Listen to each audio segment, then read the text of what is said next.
மோடி தான் பாராட்டிட்டு இருப்பாரு. மோடி ஒரு ஆள் தான் அவரை பாராட்டுறாரு. மோடி பிரதமான பட்ஜெட் கொடுத்தாரு. யாரு? நிர்மலா சீதாராமன்.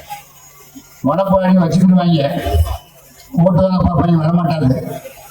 அண்ணன் கூட மேயர் கூட கொஞ்சம் வருத்தப்பட்டாரு. யாரும் இதில் காட்டிலும் பெரிய பெரிய கூட்டத்தில் நம்ம விஜயகாந்தெல்லாம் கூட்டம் காட்டி காணாமல் போயிட்டாரு. இவர் என்ன புதுசாக வந்திருக்காரு. இதெல்லாம் பற்றியெல்லாம் பரிசீலனை. திராவிட மக்களுடைய உணர்வு என்ன இருக்குன்னா, திராவிட முன்னேற்ற கழகம் தான் ஆட்சியில் இருக்கணும் என்றது மக்கள் விரும்புகிறாங்க. நம்முடைய படம் நமக்கே செலவழிக்கப்படுகிறது, வேற எங்கேயும் போகாது. இப்போ நாங்களாம் இருக்க எங்க குற்றச்சாட்டு சொல்லுங்க, யாராவது அமைச்சராக இருக்கமே ஏதாவது குற்றச்சாட்டு சொல்லுங்க. கொடுக்க 5 வருஷமா இருக்க எம்எல்ஏக்கள் மேல குற்றச்சாட்டு சும்மா ஏதாவது சொல்லுவாங்க. இந்த பிஜேபி ஒரு இடத்துக்கு பட்டா கட்டு போய் கேஸ் போடுறாங்க, அவங்க வேலையாத பிஜேபி கட்டுள்ள யாரும் தெரியுமில்ல, கிரிமினல்ஸ், கட்சியில் ஏமாத்துறவன், பணத்தவங்க வாங்குவாங்க. நாங்களாம் வச்சு அமலாக்கத்துறை பேசணும், நாங்களாம் வச்சு வருமான வச்சு பேசணும் அப்படின்னு சொல்லி காசு வாங்கிட்டு கொடுக்க மாட்டேன்.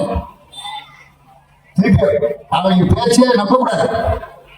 பிஜேபியில் இருக்கிற போற கிரிமினல்ஸா போயிட்டாங்க, நம்ம நம்பக்கூடாது. நம்முடைய எண்ணமெல்லாம் நம்முடைய தலைவர் நம்முடைய மீண்டும் ஆட்சிக்கு வர வேண்டும் என்ற ஒரே அடிப்படையில் வேலை செய்யணும்.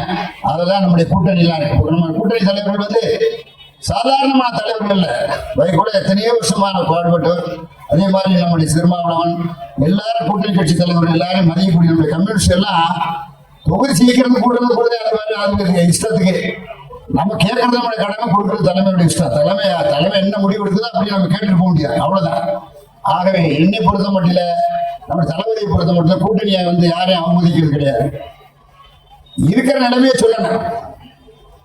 ஏன்னா உதயசூரியன் என்ன ஓட்டு போட மக்கள்லாம் இன்னைக்கு 5000 ரூபாய் கொடுத்த பத்தி பேசியிருக்காங்க. 5000 ரூபாய் கொடுத்த பத்தி சொன்னாங்க. எதுக்காக நீங்க கேஸுக்கு போடுவாங்க, கொடுக்க விட மாட்டாங்க, அப்புறம் போய் கோர்ட்டில் கொண்டு போடுவாங்க.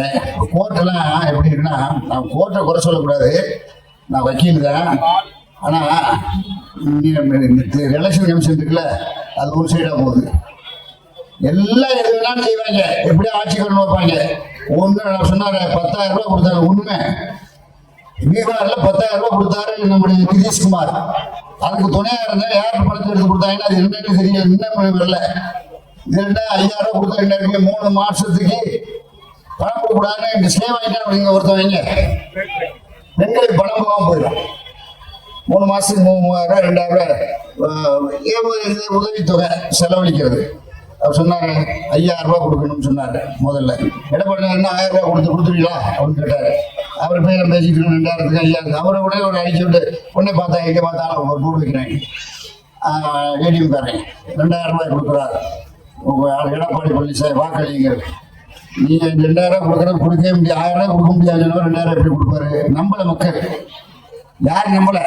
ஆனா தளபதி சொன்னா நம்புறேன். 2,000 ரூபாய் கொடுப்பேன், 2,000 அடுத்த வருஷம் மே மாசம் நமக்கு 2,000 ரூபாய் வந்துடும். செய்திகளை உடனுக்குடன் தெரிந்து கொள்ள கீழ்கண்ட கேபிள் மற்றும் டிடிஹெச் நெட்வொர்க்குகளில் எம்நாடு செய்தி தொலைக்காட்சியை காணுங்கள். பாதகம் செய்பவரை கண்டால் நாம் பயம் கொள்ளலாகாது பாப்பா. மோதி மிதித்து விடு பாப்பா, அவர் முகத்தில் உமிழ்ந்து விடு பாப்பா. அண்மை செய்திகளை உடனுக்குடன் தெரிந்து கொள்ள இணைந்திருங்கள் எம்நாடு தொலைக்காட்சியுடன்.